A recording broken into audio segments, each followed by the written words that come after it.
कई बार लोगों के मन में प्रश्न आता है, क्या महाराज जी हमारा जीवन कैसा होगा, कैसा नहीं होगा। तो मैं यही कहूंगा, देखिए जो आपका पिछला था, पास्ट था, वो आप बदल नहीं सकते। अब जो भविष्य है वह आपके हाथ में नहीं है, पर कुछ है, ये मानना चाहिए। कैसे है? जब हम आज को, वर्तमान को 100%, 100% सही धर्म पूर्वक जिएंगे तो हम जो चाहेंगे जीवन में वो पाएंगे।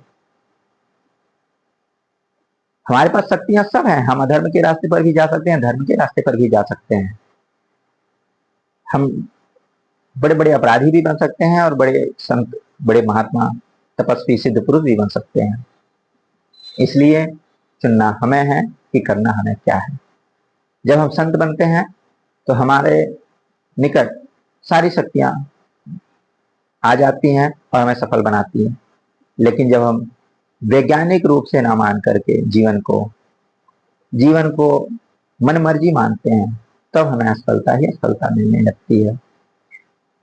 वीडियो को बनाने का उद्देश्य यही है कि आप विज्ञान धर्म सरकार के प्रवचन सुनते रहें, मानते रहें, क्योंकि हम जो कह रहे हैं केवल दिव्य वाणी, ईश्वर की वाणी कह रहे हैं।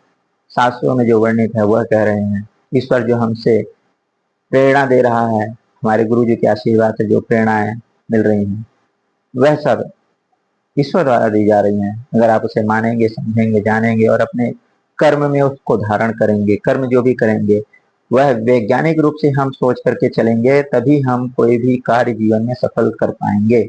कि हमारा जो भी हम कर्म कर रहे हैं उसको वैज्ञानिक रूप से सटीकता के साथ समझें, करें, तो हमारे जीवन में सफलता ही सफलता होगी।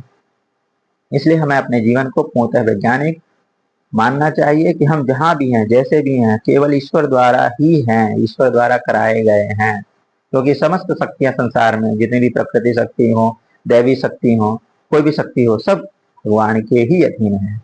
इसलिए जब भगवान को मानते हैं तो देवता हमको सहायक होते हैं। भगवान को नहीं मानते हैं तो हमें ऐसी ऐसी प्राकृतिक शक्तियां, हमें नकारात्मक ऊर्जा हमें ऐसी ओर ले जाती हैं कि हम सफलता बहुत समय बाद पा पाते हैं, शांति बहुत समय बाद मिल पाती है। राधे।